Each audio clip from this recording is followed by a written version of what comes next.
Thank you guys for joining. There we go. Okay.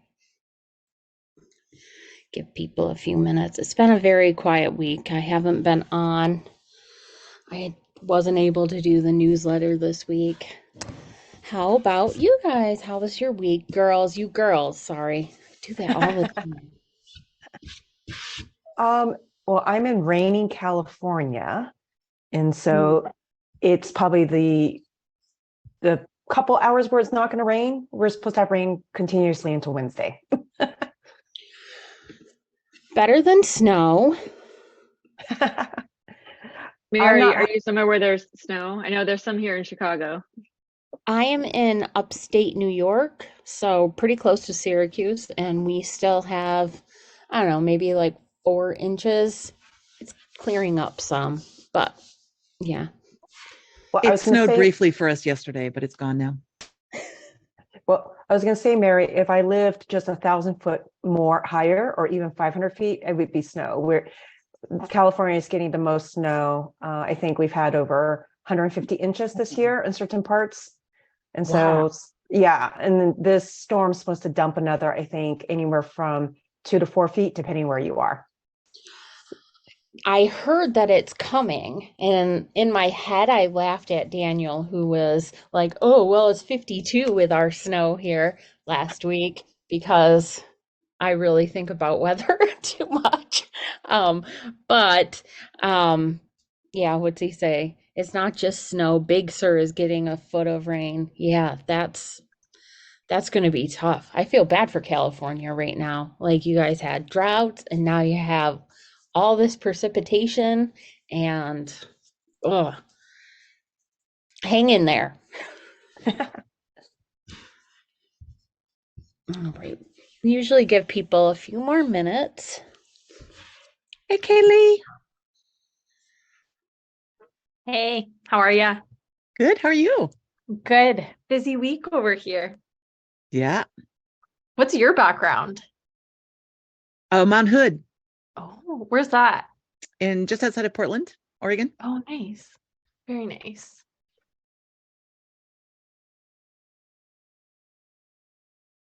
About an hour maybe from my house. Kaylee, I'm going to have to ask how your cab and user group stuff is going. I actually was messaging Christine about some of this week. We haven't kicked anything off yet. We're going through some exercises and just getting everybody on the same playing field. Because I don't know if I shared this, but my team consists of training and community. We all roll up into the same manager. So we're just trying to really get specific in terms of what everybody is managing and overseeing. Nice. Yeah. I like that approach of it being on the training team, like with the training team, because I think it's so fragmented for a lot of companies. And that really, like, other than the silos, it just makes it hard to be on the same page for the customer. And what we do, I think, is really very close to customer education. So I love that. I'll have to keep checking in with you to see how it goes because it's really interesting to me. Yeah, please do. And like I said, I've been messaging Christine for her expertise and listening to her and Shannon's new series. So it's been helpful just coming from a marketing background and now being under the customer success umbrella and tied so closely to training. It's been different, but good different. Yeah, absolutely. That's so cool. I love it. Mhm. All right. Well, we can get started because other people tend to jump on and join as they have time or they come across the link, or now we have one person joining.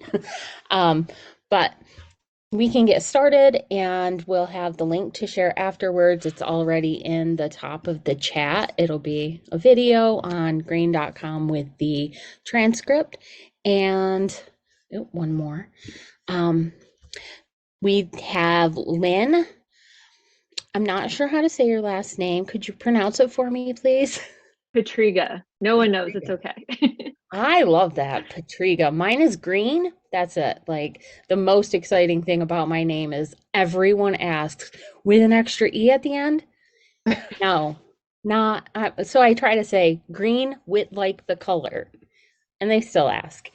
So Pietryga, Lynn Pietryga is Chief Customer Officer. Is that what it is? I am, yes, Yes, for at Enable Us. Enable Us.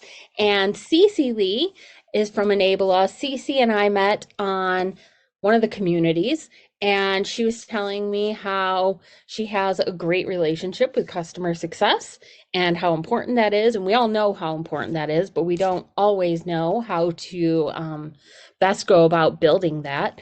So she offered to come on and share with us. So Cece and Lynn, please take it away. Well, hi, everyone. So just to bounce off what Mary said, I'm the Chief Marketing Officer here at Enable Us. And a lot of what we do is helping seller and buyer enablement. And as part of that role, it's always how do I get customer stories and case studies put together so I Why can. should you use Miro? Well, when you draw on a whiteboard, no one sees it. With Miro, Okay. Sorry, I don't No know what that was. worries. And so when I'm trying to get those stories from a customer perspective and customer marketing, I have found that working with customer success is really important. And so here at Enable Us, really helping to forge that relationship with Lynn in terms of what she was doing and how she was working with customers. So my role is not only looking at the larger marketing, but really getting those really interesting stories out there so that we can drive our awareness and drive the sales process and for marketing purposes. Lynn, do you want to do a quick intro of what you do? Sure. So I am managing all things customer success here at Enable Us. So really everything from the kind of end point of sale to implementation, onboarding, support, education, and renewals. It also is a lot of the customer relationship management and account management side as well. So it's trying to find some of those advocates. I work on a lot of our G2 crowd review programs, so reaching out for some of those messages as well, and ultimately working with CC to make sure we're getting some great customers to have stories to tell and be able to build some fun case studies. Yeah, so I don't know the best way to start. Do you guys just want us to jump in, or are there any initial questions that you want us to, as a jumping off point? Yeah, if anyone has questions, go ahead and jump in. That's our normal kind of format, is people will just say, hey, I have a question about this. But if you want to go ahead and just start sharing and people can put questions in chat as well, that'd be great. Okay, I'll go ahead and start then. So I think most people will probably relate to what I'm about to say. Ever have that situation where someone from marketing says, hey, customer success, do you have any customers I can talk to? Oh, and by the way, I need it today. And can I talk to them? And are they in a healthy, like you get this slew of questions, right? I see some smiles and knowing glances. And I think the challenge is that from a marketing perspective, we know we need customer stories, but it tends to be sort of a low priority until it becomes a high priority. And that's when you get those knee-jerk reactions of like, oh crap, it's end of the quarter and I haven't done any customer stories and now I need them. Or sales comes and says, hey, I need a customer in this industry. Do we have any? And so, yes, Daniel, I can understand if there are some expletives uttered when you get those requests. And so I think, from my experience, it's not trying to make this something that's last minute, but something that we think about as part of the marketing strategy. And unless there's someone who's dedicated to custom marketing, this is just one of the things that is added to our list of things to do in marketing. And so I think the first thing I've done is really collaborate with my CS counterpart, whether it's today as a leader or when I was more on the front lines as an individual contributor. How do I build that relationship in a way that it's not last minute and more sustainable? I mean, Lynn, what are your thoughts in terms of how when you've encountered this situation? Yeah, and actually Lauren's on the call. I worked with Lauren at a previous company. So we have a lot of partnership between marketing, communications, and customer success stories, I'm sure to tell from that side as well.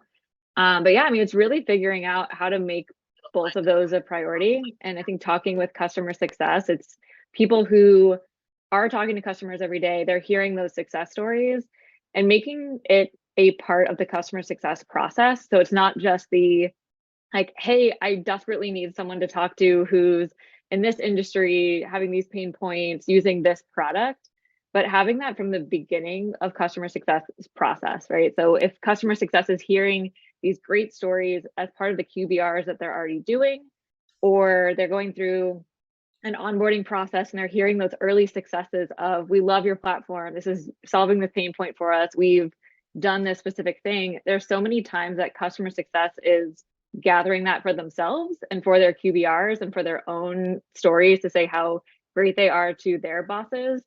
But there's none of that going back into marketing. So they're not getting a great way to hear those stories from customers themselves and gather those.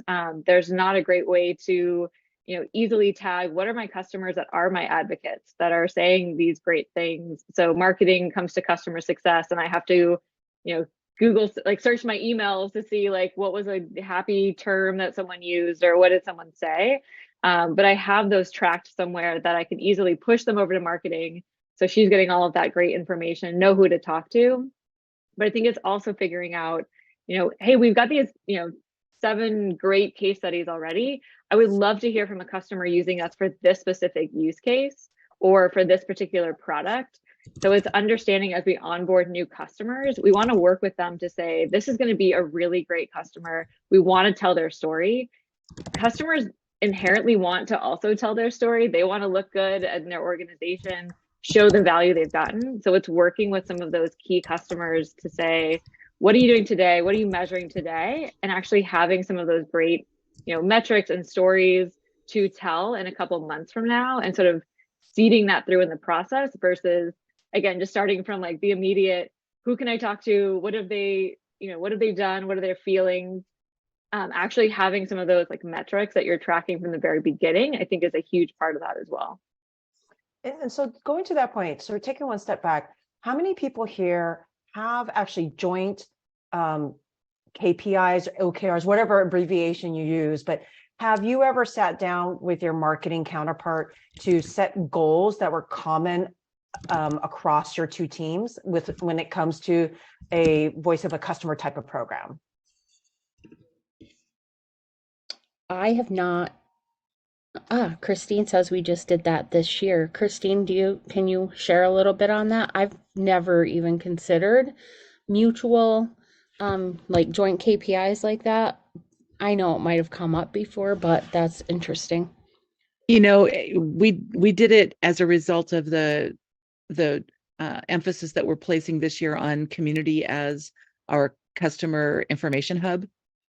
So we've got joint KPIs where the success managers are responsible for feeding customers to the community and launching actual community involvement, engagement, and well, at least initial engagement and getting people into the system. So as somebody comes through, I ask the question, how did you hear about us?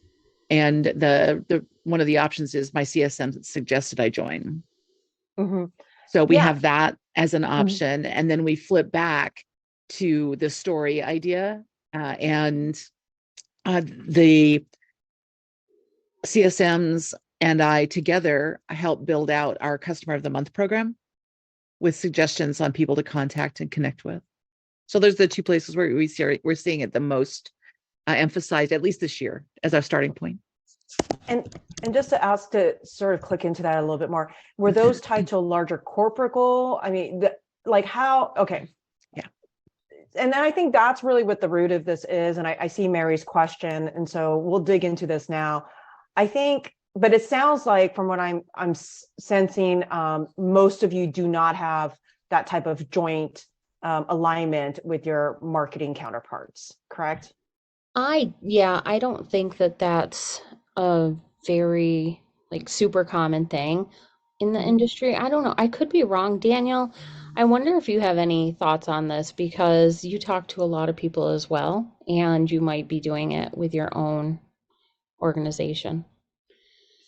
Yeah, we don't necessarily have joint KPIs, but because we have integrated ourselves so closely with both the sales and CSM organization in various different campaigns that we run, uh, they kind of just play nicely with us in general, which is nice. I think it's one of those things of like, I just inserted myself in there, be like, no, we are going to play nicely together. But we do have it's not necessarily a goal, but we run a quarterly competition between all of our sales folks and all of our CSMs, all of our SDs, all of our SDRs. They like leaderboards and they like free money. So we kind of play into that. Where we like every Friday we update them and like, hey, this is the number of people who have because you get points for every time you nominate somebody and every time you connect somebody via a reference call and all those things. So it's a nice sort of positive reinforcement for them to be involved. But we haven't necessarily said like you are responsible for getting us 5 new customers every quarter. We tried that at my last company and it just kind of turned into a box checking and not necessarily a quality leads. So yeah, so I think this is a great point to sort of talk about like my previous company. What happened was we were trying to secure G2 reviews and user reviews and which can also be used for case studies. And what happened was marketing was given, we had a certain number, and then CS didn't have it as a KPI, but we needed CS's help to find the users and to drive those reviews. And so inevitably what happened is because, especially when you have a company where your KPIs or OKRs also impact individual performance bonuses. While on a corporate level, we said we needed customer stories, how it came down in the functions was we said, okay, marketing owned it, even though we needed collaboration with CS, they didn't have a similar KPI on their list. And so that misalignment starting at the top then emanated down to those who were on the front lines. And, because I wasn't aligned with my counterpart, then it just cascaded down. So I hear what you're saying, Daniel, having those KPIs are important. I think it's what you're highlighting is how you structure it is just as important as the number that you're measuring against. And so what we did after that first quarter of disaster, it was literally a disaster. I sat down with my counterpart as the leader and said, hey, our corporate goal is we want to drive our customer advocacy. The ways we can do this is customer stories and reviews. Let's agree based on each of our plates, what makes sense. And so I said, well, this is what we want to do with my team. This many stories, this is what we're looking for. And I think that what was also important was we wanted quality. So we actually were very clear on what we were looking for. And I think that's probably one of the best practices I would recommend. It's not about just getting 5 stories. It's about what type of stories. What is the expectation? Do you want a quote? Do you want an interview? What is the process is really important to have that, because when I say I need a case study, it doesn't need to be a full blown. It could be a 20-minute conversation with your customer and I'll do everything. So I think that was another part we learned as well, is what was the lift we were asking of our CS counterparts. And then with him, we discussed, okay, based on what I'm trying to do and my goals, how can you help? And he said, you know what? I've got 3 CS leaders or managers and you want 12 or 9. I'm just going to split it 3-3-3. So he made it very equitable. He made it very explainable. And he set that as an expectation for them. Again, these were things that we hadn't done, but that helped us jointly. So while he had and he would actually go a little bit above on purpose. He would say, okay, I'm going to ask him for 12. I may have asked only for 9, but that was sort of how we worked together. So by having those conversations between him and me, and Lynn and I have these conversations too, then when we did roll out the departmental OKRs, they were aligned. And so the expectations were clear from leader down to the IC, so that when I synced with my CS lead, we could have that qualitative conversation. And then when the team synced on a weekly basis on progress, they knew where they were going. That was really clear. So align very clearly with expectations set up front, and designing the KPI in a way that it doesn't leave room for interpretation, that we're very clear exactly what we're requesting for, I think helps solve that. And in fact, at that previous company, we went from not hitting our goals to 3 quarters in a row hitting the goals and even hitting it out of the park. So we were even starting to exceed our expectations. So I think that was a success for us, and sort of the lessons learned we had with a program that wasn't doing well between the two departments. I mean, Lynn, I don't know if you wanted to add on based not only with our working relationship, but what you've had in the past. Yeah, I mean, I guess I think, looking at like the question of like, how do you get CS leaders to care about these things? I think it is about that aligning and understanding what those goals are. If you think about how customer success impacts the overall organization, there's obviously a big piece about customer retention, customer expansion. But you think about creating those advocates, like having that be a big part of what customer success is doing. It's making customers successful enough that they want to A, continue buying, but also B, tell other people their stories. I think they do align in a way. It's just figuring out what is that last step of getting customer success to do something with that information. Again, ask for those G2 reviews, get someone into case studies, where really you're seeing that you're impacting not just existing customers, but people go to G2 to do research, and those great stories allow them to become leads. We know customer content and those stories and testimonials are what helps that final stage of a sales cycle to sell deals. So really what people are doing by getting those great stories is helping the overall organization, and the health of that organization, I think, is important.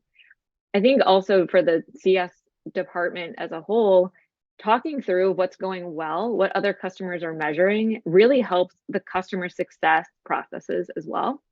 So things about like internal QBRs, that you get all of your customer success teams together, you're sharing what went well, what didn't, you're telling these great stories of this one customer who used your product in a certain way and got 10x results. Those are stories that we want to make sure it's not just stuck with that customer and that CSM, but they're pushed out as best practices throughout all of customer success. So how does customer success find those best practices? How do they then push those out to say, we're going to start doing this for all of our customers, we're going to share this story? It's really that great collection of, again, what people have done, what their impact has been, that customers then know what to track and measure. Customer success knows how to improve their processes, how they're talking about certain things. I think the comment about filling customer portals with these stories, it gives customers guidance that maybe they don't have to come to you. They're able to self-serve and find those interesting use cases or stories. But it also gives them that validation of, I bought this for a reason, other customers are successful, I can be successful as well. And they're maybe more inspired to put effort into the thing the CSM is telling them they should do, because other customers like them have also seen that. So I think understanding to customer success leaders, you're going to impact the overall organization in terms of your revenue goals, but you're also going to impact the efficiency of your customer success organization and your customers. And I think Daniel raised a good point in the chat in terms of how do you tie, like, a lot of this is like, okay, for both marketing and CS, okay, you've done this fire drill, you're getting the customer, you've now put that story together. Sometimes it takes weeks, if not months, to go from identification to approval, right? So one other part is, how do you, one metric you can use, how can we optimize this process to make it easier? And that's what I was saying before is, let's not worry about this full-blown case study. Maybe in certain cases you'll need that, but if we continue to strive for the quote unquote ultimate case study, by the time you're done, your champion may have left that company. So how do you do these in bite-sized quick ways so you can generate them and get them out? I think another benefit is, how do you tie that content back to the actual business results of your organization? And as a marketer, this has been like the black box for me. Like, I create all this content. I see Christine, smiling, right? You as a CS person is like, okay, I've helped marketing and suddenly they disappeared. I don't know what happened to this piece of content I've helped create. I think that's where the sales enablement platforms like what we do have helped to close the gap in terms of how this content that you're creating now is impacting the actual deal or revenue. And so for me, being able to take a case study and give it to sales, one, I now know if sales is using it. So I can report back, hey, sales is using it. Second, they're sharing it with prospects. And I can now start seeing when and why they're sharing it, like within that process. And then now I can start seeing the influence of this content on the deal cycle, whether it's accelerating or the potential revenue. And having that type of information and being able to share it back to not only marketing, sales, but to CS, I think is really something that we're only just starting to do. I mean, at Enable Us, we're a smaller company, so we have access to all the data. But as you get into the larger organizations, I think that's really important as getting the case study or the testimonial, but reporting and marketing it back to the organization, the benefit that those stories have had on your business is really important as well. And so, I mean, like one example I had is before I joined the company, there was like this really long case study, right, Lynn? I don't know how many pages it was like 10 pages. And through the data, we noticed people weren't getting past the second page.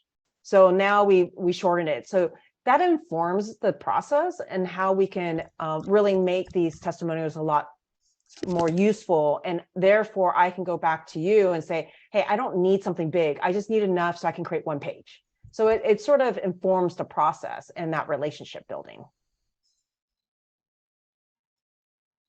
I really like that. Any questions? Okay. All right. So no questions there.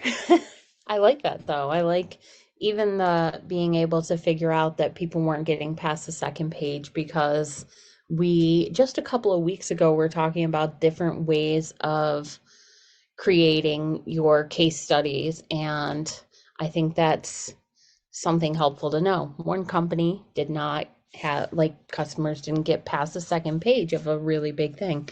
And yes, numbers are phenomenal. Daniel's numbers, everyone's numbers. I love them all.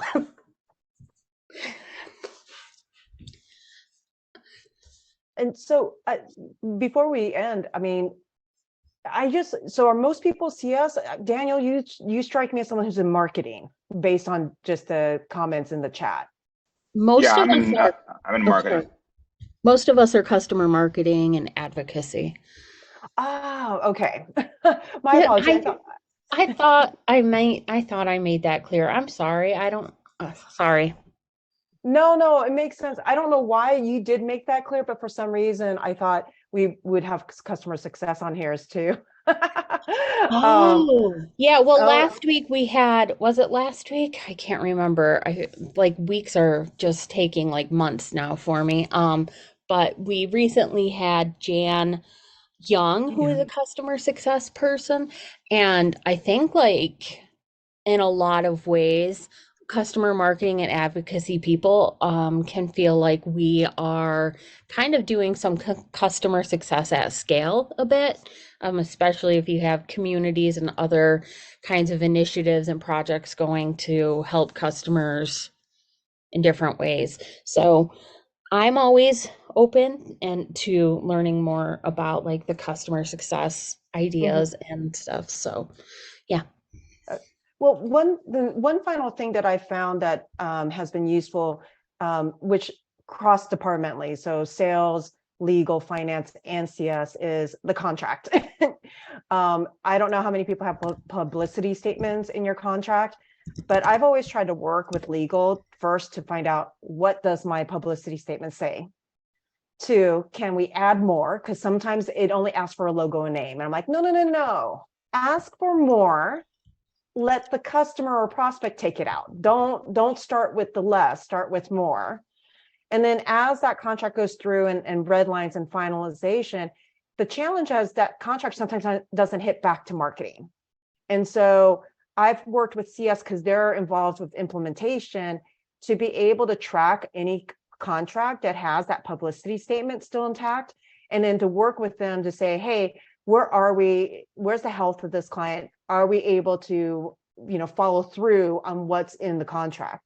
So I think that's another probably tip for those of you who haven't used that.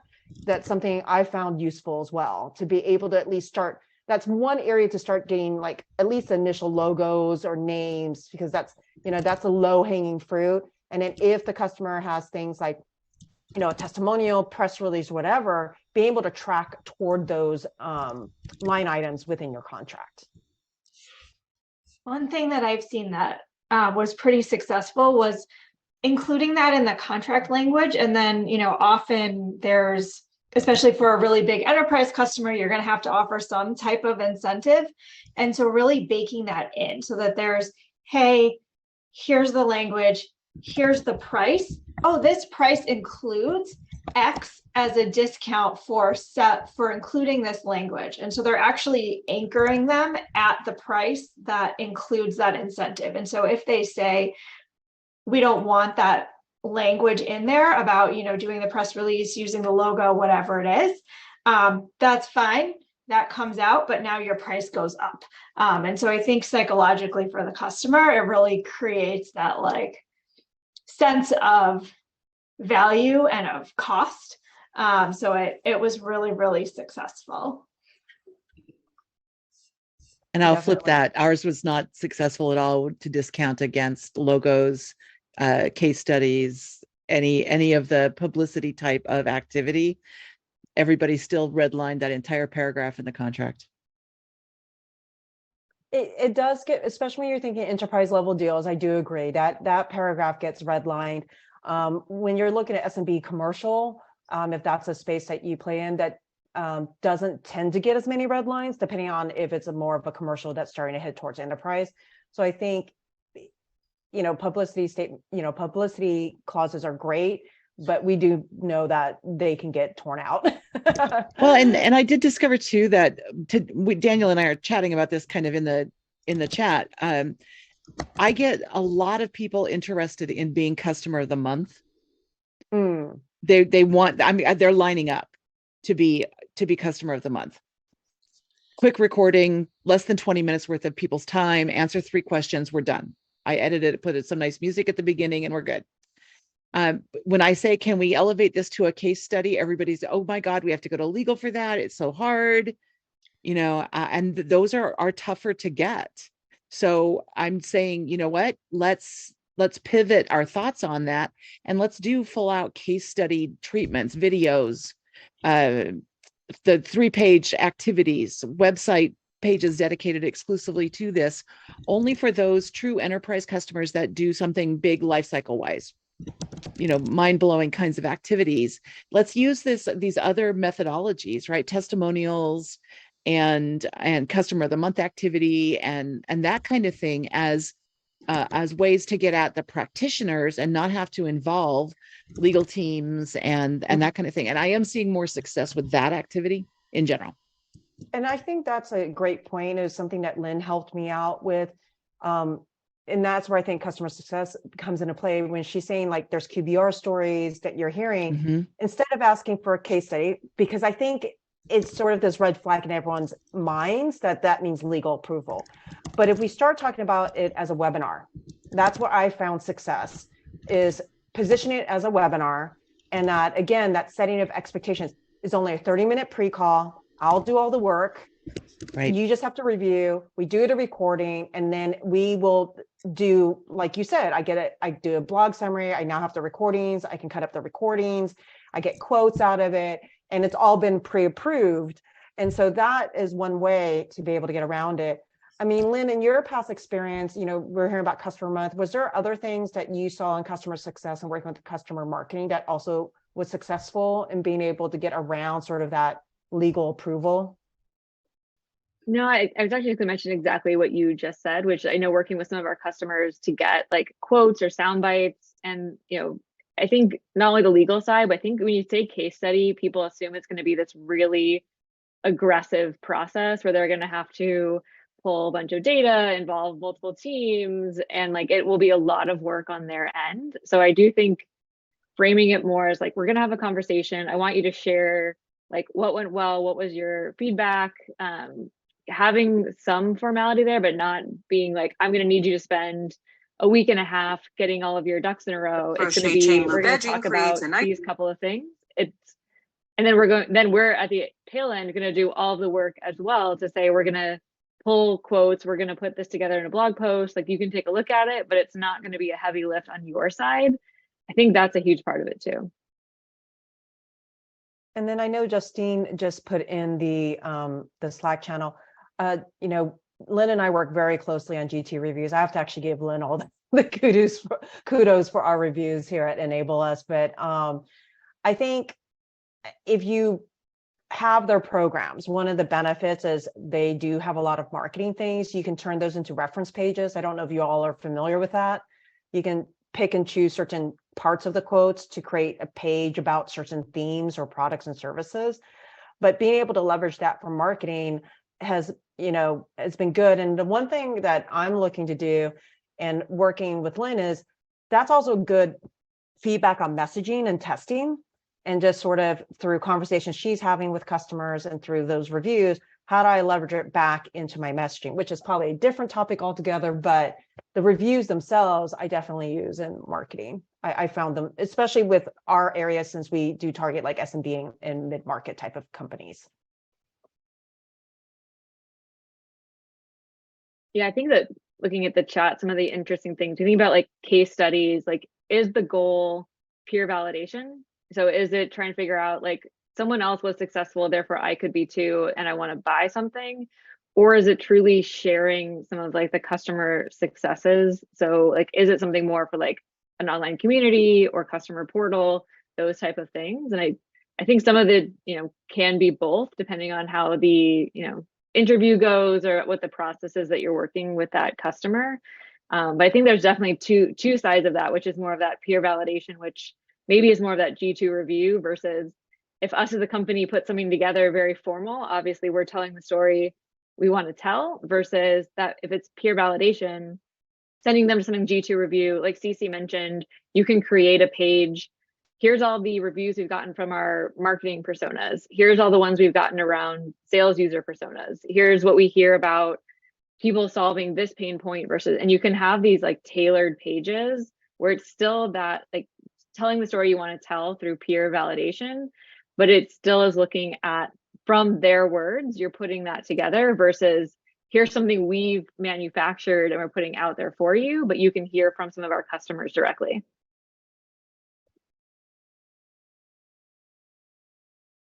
And then the other, one final thought on this, like when I've had CS do QBRs and they've invited marketing, what I started doing at my previous company is, okay, you've already taken time with the customer to schedule the QBR. They're already willing to be very forthright and speak to a lot of internal team members. The next step, which may or may not work for you, depending on your organization, but we were starting to do this, was for those customers that we felt we had a great relationship with, that were green and thought that were the type of persona that was open to educating and really sharing. If they're already going to spend 45 minutes on an internal QBR, we did two things. One, we always ask permission to record it so we can share it internally. But then we said, hey, would you be open to us, of course, with your permission, taking excerpts to turn into external marketing? So that was also something that we were starting to do before I left my previous company. So if you're already doing QBRs, that might be another way to work with the CS team.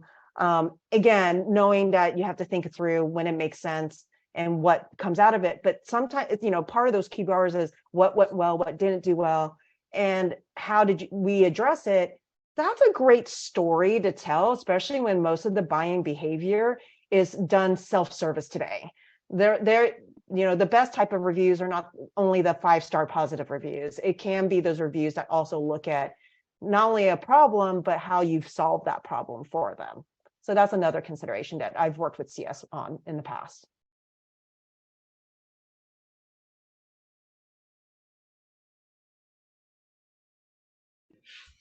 This has been awesome. I just love listening to everyone going back and forth. Does anyone have more questions they want to share?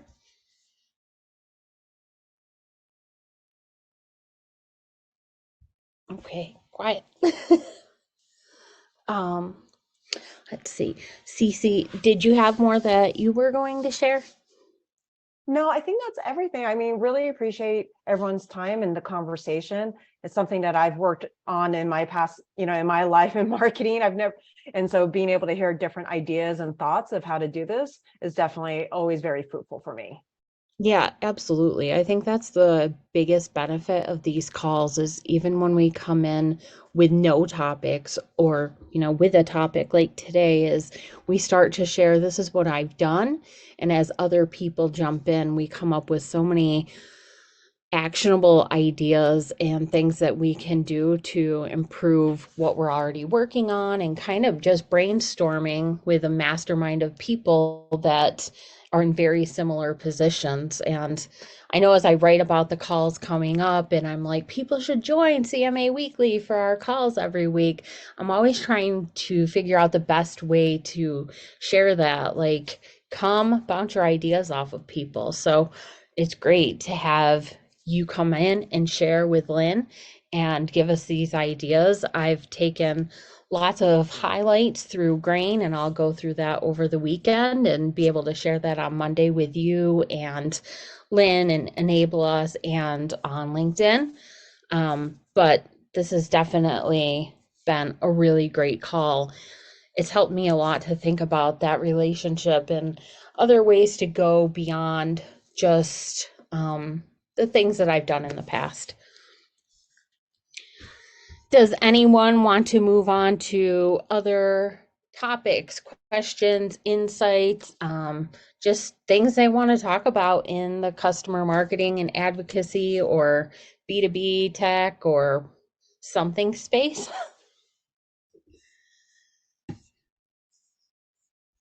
Yeah, I guess continuing the conversation, I'm wondering how closely everybody works with their customer success teams.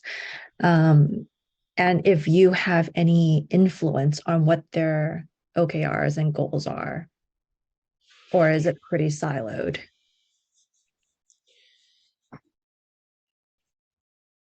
I'll let someone else jump in.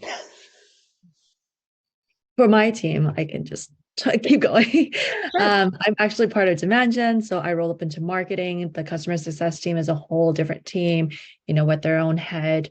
I work really closely with my partner in customer education, but even though that his name or his title is customer education, he does a lot of the onboarding and adoption campaigns. So with him, and then I would work on expansion and a little bit of advocacy. So between the both of us, we have the entire customer lifecycle covered.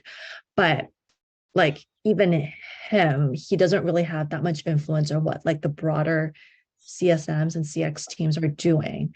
So I'm just wondering like what other people's experience have been. I dotted a line to my CCO. So Okay. I have a direct contact with my chief customer officer. And then I meet with the director of the CSM team biweekly. And we talk about all of the initiatives that we have going on both sides, places where I can get the word out on behalf of the things that they're working on, again, at scale, right? And then the points at which I might need their reminders when they're meeting with their customers. And then I also meet about every 4 to 6 weeks with each of the CSMs individually to see what pain points they're experiencing or what they're hearing from their customers about the work that I'm doing. Okay. Yeah, it sounds like you're my partner that I work with in CX and customer education, Christine. I'm wondering, do you work with anybody on the marketing team on? I am customer marketing, so. Okay. And I report, my technical report goes through our corporate marketing, not through demand gen, but through corporate marketing. Okay. Is there somebody who does expansion and upsell campaigns? Me, Oh, you do it too. Okay. So you do everything. pretty much, Got it. Got it. So, as much as possible. Anyway, yeah, I mean, so I'm going to talk like 3 companies ago. It was a larger company, ed tech. We were 22,000 people. And I think Justine, it was the same problem. Our customer marketing was under demand gen Mhm. in the beginning, and then they rolled out to CorpCom. And maybe Christine can chime in on this. What I've seen has always been the difficulty of when you have someone in your role who's being tasked to do this program and then trying to find their counterparts in a CS team is, if your managers and your leadership above you aren't aligned on how to do this, you're going to be makes it even spinning your harder. wheels because you're being told you have to do this. So now you're calling in favors. It's about who do you know in the CS team versus how do we create a process to work together. And so because at that ed tech company, it became a company initiative. I think it was like 100 customer stories. You do this little campaign, and because everyone was behind it, everyone on the ELT was aligned to it. That meant that as it cascaded down, our CMO was having the conversation with the CSO or I forget the name, it might have been CCO, but whoever was over the customers and saying, hey, my person, Justine, is trying to get stories, but your team is giving her the cold shoulder. We have this goal of 100 stories. So there's accountability now on the leadership to bring it down, as well as for you to manage up. And I think what I'm hearing, Justine, is my first question is, what support do you have in your leadership to have those conversations with CS? And then 2, how do you identify the right contacts and have your leaders actually designate those point of contacts so you can have these conversations? So while you have a great contact in education, he doesn't seem to be the right person who can be your advocate within the group. And I think that's important. Yeah, that's exactly right. We just got a new CCO, so hopefully she will bring some processes in place, because right now there is no process. It's exactly what you were talking about, Cece. It was, if we need a customer story, I just go and ask a bunch of account managers and CSMs like, hey, do you know anybody that's working on this? And like, are they happy with us? And blah, blah, blah. So it's very sporadic. So it's just like when the need comes up, I would go out and ask. There's no organizational wide process to bring these stories to light. I'm going to flip it. And have you ever thought of you just putting the process together and advocating and sharing it with your managers and maybe inviting the CS managers and sort of, what we were talking through, like putting the what's the word I'm looking for? Like the nomination process. More of like a business plan as to why they should care. And maybe Christina, you may have some insights on this, but it's basically you advocating to why marketing and CS should, or whomever, should partner more closely and providing recommendations on how to actually structure it. So it's actually a different perspective. It's not about, hey, I need someone to work with, but it's more like, hey, this is a business objective. Here's the value of doing this. This is the potential impact our bottom line. Here's what we need to actually do this. And to get their buy-in for the process of how to do it. So that way you're helping to lead the program versus waiting for your leaders to align, I guess is the best way to say it. That totally makes sense. And I'm putting together an official reference program. So that would fall under, this whole nomination process and like getting the different groups more aligned on how to surface up customer stories. So that's something I'm working on. Yeah, I would urge you to just sort of take a step back and put it more, put yourself in your manager's shoes who has to talk to their higher ups and your CMO or whomever, and how they will need to talk. They may not, I hate to say it, they're not going to care about the nuts and bolts of how it gets done, but they will care about why it needs to get done. Yeah. So, unfortunately, Lynn and I actually do have to jump. We need to connect with our CEO really quickly before the top of the hour. In terms of getting a hold of me, I'm on LinkedIn. I'm also on the CM Slack channel.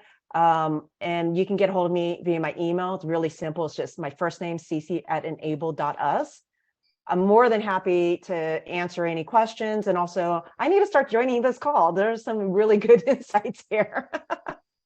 We're glad to have you. You guys, you two, you ladies, go ahead and jump off. I apologize. Wow. It was a great conversation. Nice meeting everyone. Thank you. Always thanks for all say, the guys. time. Go ahead and jump Have a good in. weekend. Thanks. You too. Bye.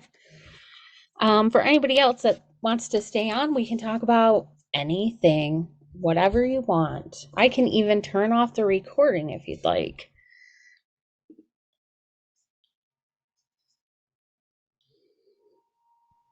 Quiet. Okay, so I'll share something because I started a little short survey right before we got on the call and posted it in the community.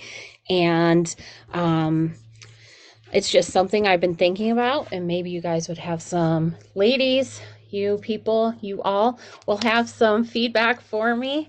Not on my politically incorrectness, but on the survey itself.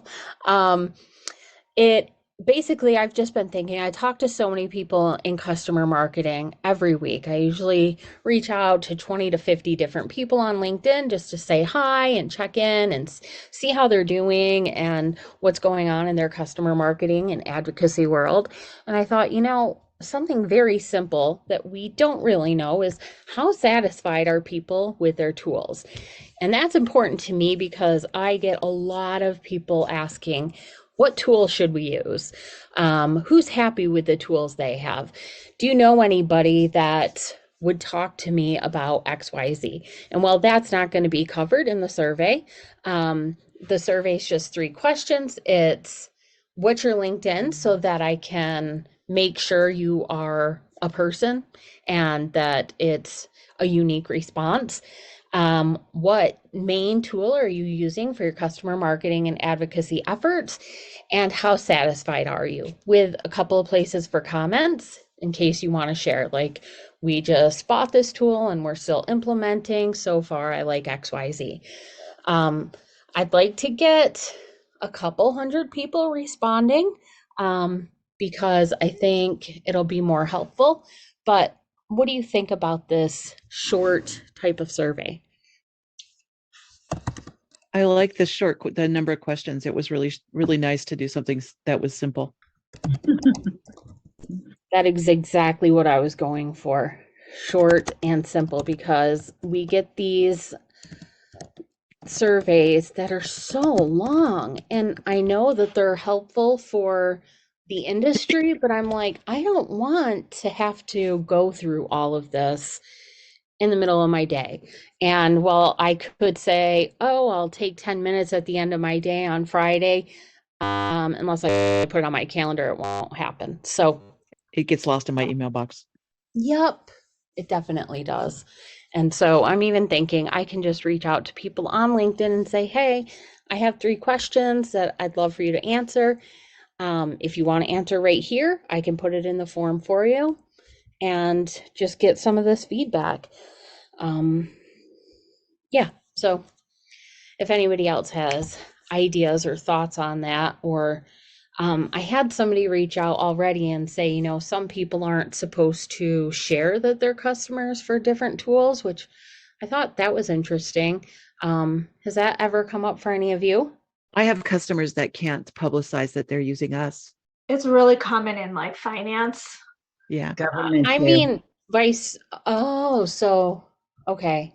So the Yes, It's vice, really funny because they listening. all are very secretive about what tools they're using. But then, as if you're on the back end, you're like, you're all our customers. Like everybody's using right. the same tools, but they're all like very hush hush about it. Yeah, We can't talk about that. I can't publicly speak, or we can't. It's like like auditors, industry specialists, right? They're all going, we can't tell people who we use because then people would start to think that we might be biased. But So like they if can't you're, participate in those discussions at I all. thought he meant it as if he's using like Influitive, it might be part of his contract that Influitive says you can't tell people you use us. No, Oh, it's more I like thought it the was the other company way. usually. Yeah, Yeah. that's what I thought. Okay. Yeah, I thought it was more like he works in an industry or his company doesn't allow them to talk about the tools because, for any of those other reasons. Some of it is in fintech, it's harder. Martech and ed tech, it's not so bad. You can usually find people to talk about it, but fintech is challenging. And again, anytime you get really large, either auditing organizations, people, even the like consulting companies won't tell you which HR system they use because it's not like you can't tell if you go in and look, but they won't say we are Oracle users or we are Workday users or we are SAP user or SAP users because they don't they actually implement all of those products. Yeah, so government does it because they can't endorse, like New York State, Georgia, all that stuff. But a lot of times too, what I found in fintech is that they don't want competitors to know what gives them a competitive advantage. So they say they just rather not say anything because then someone will figure out that if they use that tool, they can compete better with this other, with this other company. So that's a lot of the pushback I got in fintech. That's a good point. We don't see that one nearly so much in customer education, although we see advantages with some products over others, but we don't usually have people say it's not a competitive advantage thing to be using our product. Some of the other products maybe, but not ours. But no, that's a good thing to keep in mind.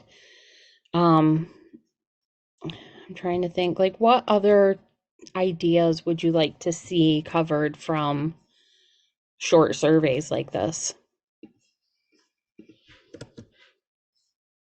I would like to see like effort spent kinds of questions, like if you're working, which are the 3 top things that you work on, and approximately how much time of your week does that take, just so that I can put some numbers to some of the requests I get. That's good. Like, give me a for instance, because so like they want to expand into we're doing ABM and upselling right now. And that I'm not a marketer. I don't come from marketing. I have no idea what any of that will take, what the effort is going to be to work with some of those structures, let alone learning about what those structures really are so that I can implement them. But some of these people here, some of you guys here on the call today and within the CM community have done those things and or are doing those things. And you can say, it took me initially X amount of time to set it up. And now it's, I don't know, a couple hours a week, kind of thing. Gotcha. Okay. And that could be very short. Like, how long, I don't know. What are you working on this quarter? How long did it take you to set it up? Yeah. But those kinds of things, like, and my community is moving a lot. It's just going great, and we're getting more and more people. But my manager comes back and says, "Well, now we need you to move on to other things." I said, "You can't do that, right? It's going to die if I don't stay here." Yeah, until it gets to that I've got at least another 6 months of this. Yeah, what's it called? It's like it's where the community kind of takes on a life of its own. Yeah, that So tipping point, and we're not there yet. Yeah, and it's really a part of, and I guess I'm even guilty of not doing this with the current community, like CMA Weekly. I want that to grow a lot more because there's so much value in there and so many people adding value. I want that to get out there more. But I've been kind of dragging my feet on how to best do that. And I know the best way to do that is to get to give jobs to other people in the community, and things like they can do to kind of show their expertise and like, oh, you can be a moderator if you'd like, but you have to get to the community to a place where they'll want to do that first. Mhm. And so it's kind of a trade-off in building that up at the same time building the community.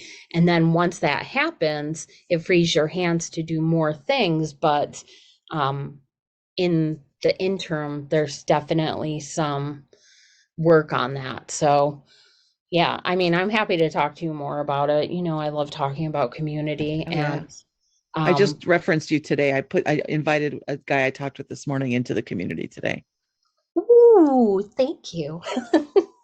So one thing I just want to add, and I know we're at time, but to Christine's point, that set it and forget it mentality, I think, people are driving everybody to expansion motions and customer marketing from that perspective. And then they think that the community breathes on its own. And that I do, it's the whole holistic view of having a happy customer. And in this economy, if you ask customers to do things for you, they're scared of losing their own job right now. So you can't do that. So if we did a survey on customer community elements, I think that's important too, because I think customer community is a phrase that people say, but they don't really believe it and understand what's behind it a lot of times. They know it's something, they know it's where people go for information on product or fixing things, but they don't really understand the true value of a community. And that's a big miss. Because it helps with adoption, helps with retention, it helps with, a zillion other things, building advocacy as a Yeah. whole. And I just do think that's missed. So one is maybe Mary doing one of these on the communities, I think would be really helpful.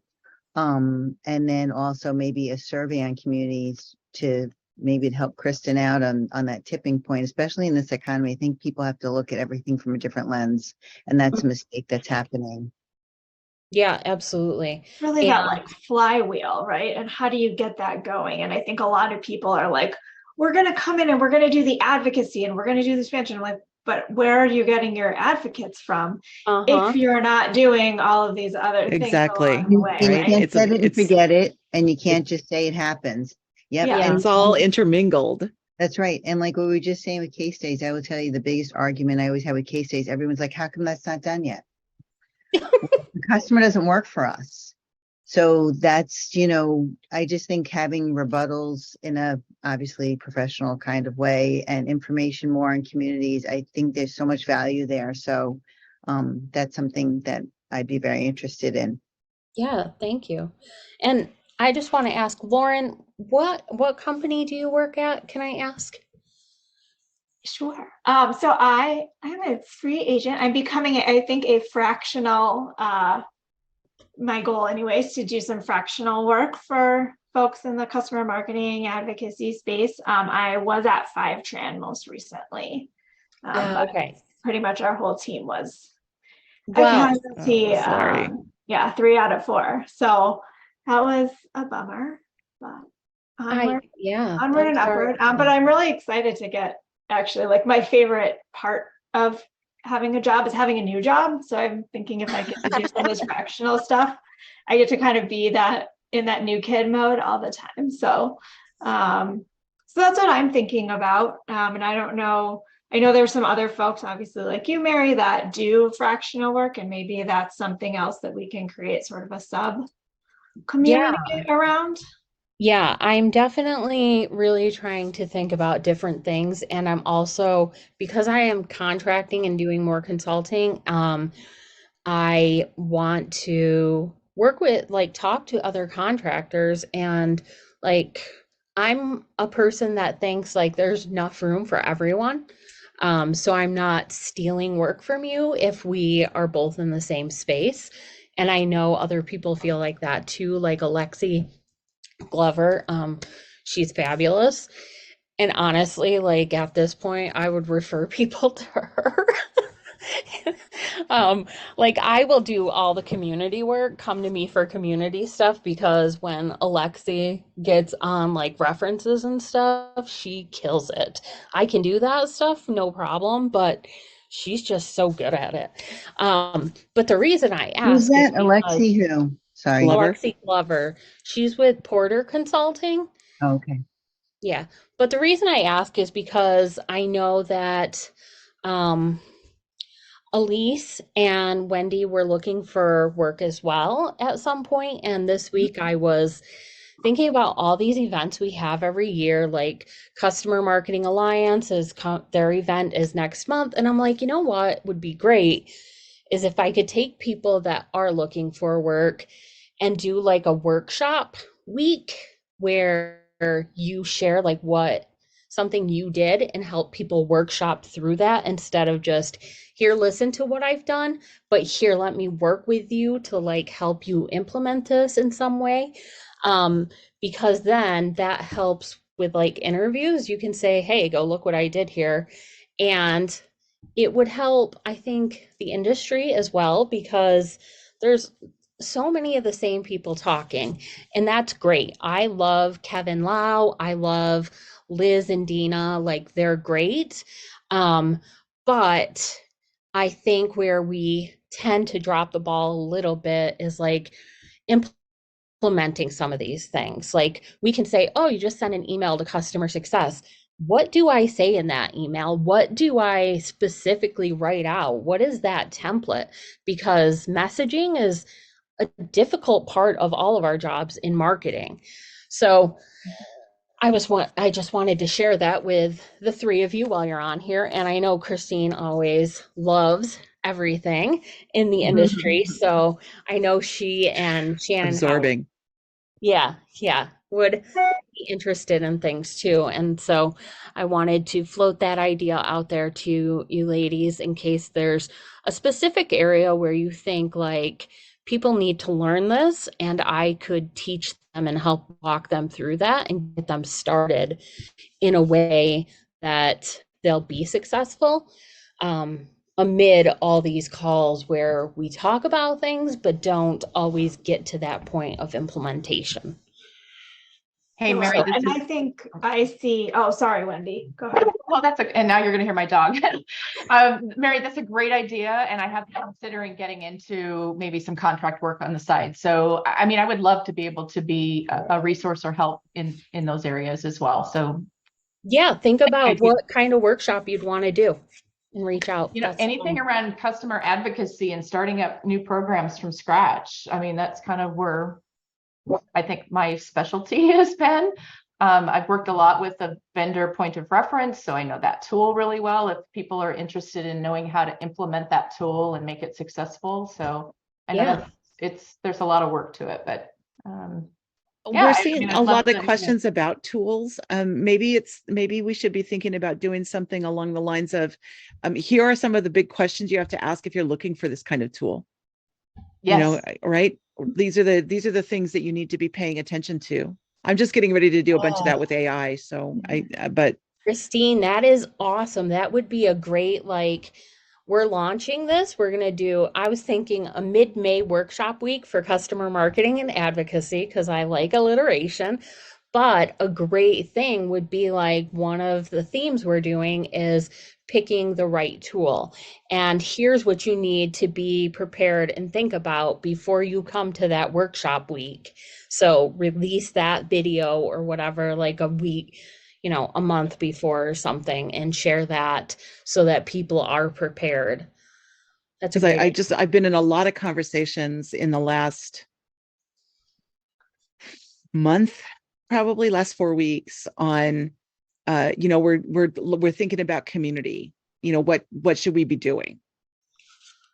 And I said, well, how much money do you want to spend? Well, we don't know about budgets. And I said, well, okay, let's take it back. And so there's all of those questions that you and I talked about early on, right? When I first met you. Mm-hmm. I think just to add to that, the other part is people don't realize the other members of the organization that need to get involved. Right. Oh, yeah. And it's not a silo decision that you get to make with this. And then, especially whatever in it is. software, right? Especially in software, the releases. I will tell you, I had implemented Reference Edge, and we were behind 4 releases because I couldn't get any support from the marketing operations team, the sales operations team that managed it, until I had to bubble it up. And then it became a whole big process and understanding and then learning what the release and how it impacts people. I mean, people don't realize that if you own a MarTech stack, it's a tremendous responsibility financially, as well as Administratively, correct. because I don't have my own ops guy, right? I get to Okay. leverage myself, and I get to leverage some of my MarOps and some of my RevOps, but I don't have an ops person to work with. It's all on me, and those are the big decisions, right? It If You is. have to you get are creative a one person properly. team or a small team, Right. I had to you learn have, Sandbox, Salesforce, right? things I never even thought of, reporting, pulling stuff, Lightning, the classic.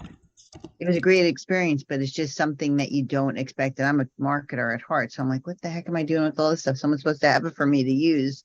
And I'm the one walking through Right. the entire process. And I posted about this on LinkedIn several weeks ago, I think it was. I was like, from your B2B buyer, like, I don't care if I'm not that super interested if you work with Salesforce, because the integration alone is going to take me several months before I can even use it. Right. And it's really frustrating. Like, there's so many caveats with these tools. And I actually had one of the vendors in our space reach out and be like, hey, I'd love to talk to you about that, because that's an issue I'm seeing with our customers. Like, you want to be able to sell that Salesforce integration, but one, the customer cannot integrate it themselves. Two, if they get put on like the marketing ops like to-do list, it can Next be May, 9 months. not even this May, next May. Yeah, yeah. And even if you knew how to do it, you're not allowed to. So Right. it's like, what You're the not heck? part of the Like, governance. Yeah. And the other thing yeah. too is, and I worked for software companies for years, the salespeople lie. So Oh, yeah. what All the they time. tell you is going to be the implementation time frame is not really truthful. And then you have to factor in a lot of things. And then, of course, by the way, you're doing your day job. So, Right. you And know, are you Oh, and prepared here, as a hire professional company? services. We'll be happy to sell you some professional services. Yeah. Yeah, you're right. And you know what? The other thing is like, so on one side, you know how excited they are, how driven they are as these salespeople, like they want to get their tool out there. That's their job. But on the other hand, when somebody brings it up in the community, you're like, hey, I'm not sure if you're even at the spot where you're ready to implement that tool Right. because of XYZ. Mhm. Like with communities alone, I can launch a community with like vanilla or Slack or something in 4 to 6 weeks. Mm-hmm. When I get a client that then says to me, hey, we want to add branding, but we still want it to be in 4 to 6 weeks, there is no way in this world that that's going to happen. Every time branding is involved, it adds 3 months. And it's so frustrating because then people are like, well, what about this? What about that? And it's like, hey, I And can't, I'm I waiting. had to build a standard style guide, and I said, this is all we're living. This is all we're working with, and nothing more, nothing less. And Right. I don't care about all of these extras. These are I need 25 icons. I need 17 heroes. I need and I need the branding doc so that I know what 25 colors I get to pick from. Yep. And And that's it.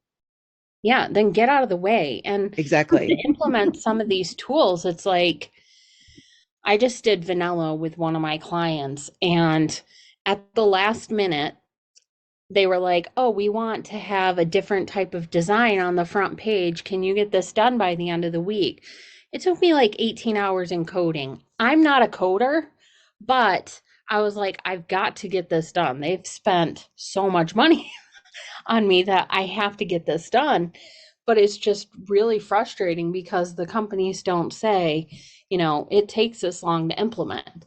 I know with Influitive, it could take as little as 6 weeks with both Influitive and Slap 5 if the customer is in the optimal place to launch. But I Right. also know But that 6 months into using Influitive every day, I was still implementing new ways to use it and new ways to use the features. And that's not against Influitive. Like, there's a lot of great things about it. It's just that that's not shared I think you well. just, and I have to jump in a second, but you hit the nail on the head. The problem with putting in technology too is that everybody thinks that you can then report, and if you don't show value, they will rip and replace. And so, and then when the contract comes up, right, you have to show the value again.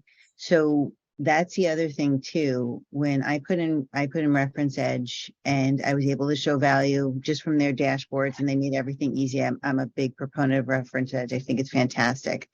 Influitive, I had a huge problem. It was already in place and they had a set it and forget it mentality. We had a bad CSM who just didn't push the team. I came on board and I had to like basically have them rebuild everything because in 6 months they couldn't show any value.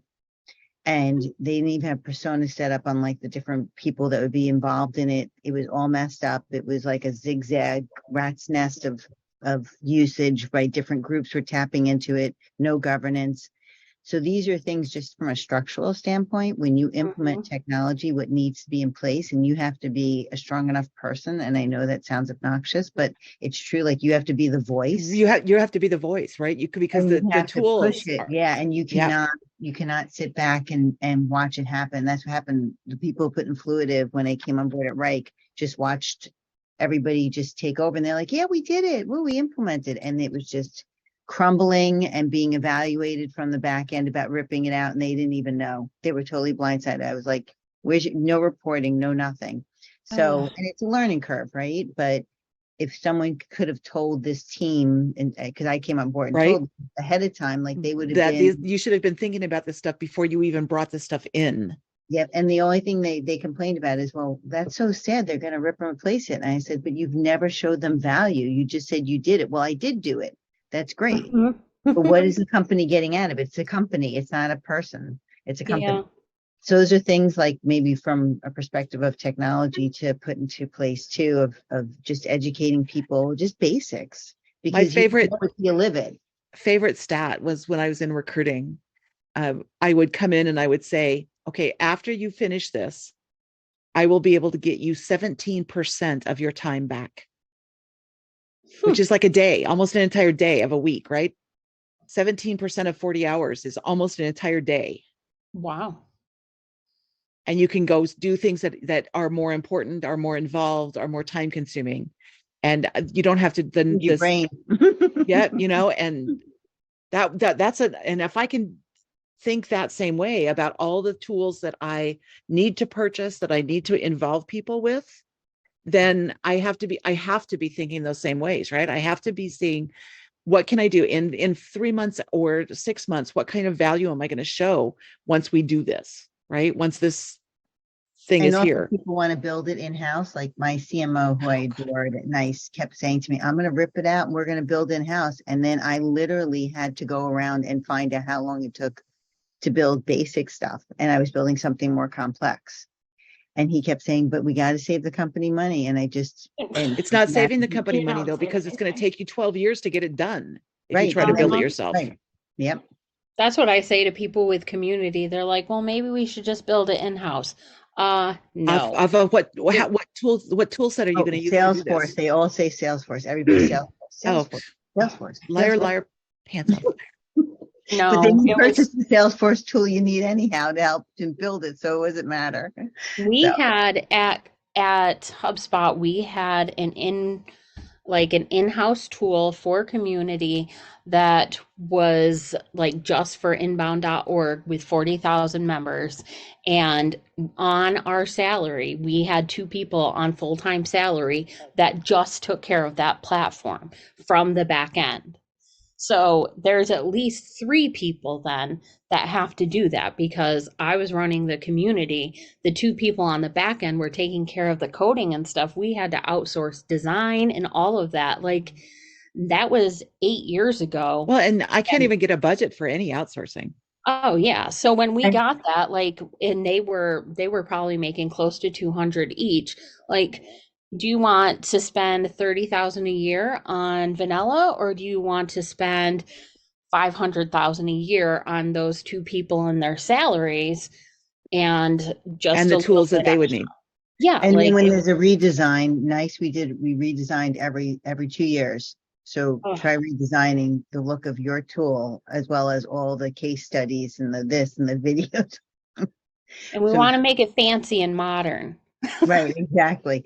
I have to jump. This is Yeah, great. And I really, if you want to me put too. together something from a technical standpoint, I would love Yeah, I would Yeah, be yeah. happy to sit on a panel and talk about yeah, I that would too. stuff. And if you guys, Christine and Mary, if you get together in community, I'd love to just be a fly on the wall because the influitive stuff and all that Yeah. was such an interesting experience. I'd love to grow from that. Yeah, we will definitely do that. And I'm just going to go ahead and cut the call now so that we can all go on with our days and have a good weekend. And I'll talk to you all soon. Thank Great you. session, Glad you're guys. feeling Thanks Bye. better. for hosting. Thank you. Have a Thank good you. one. Bye. Bye.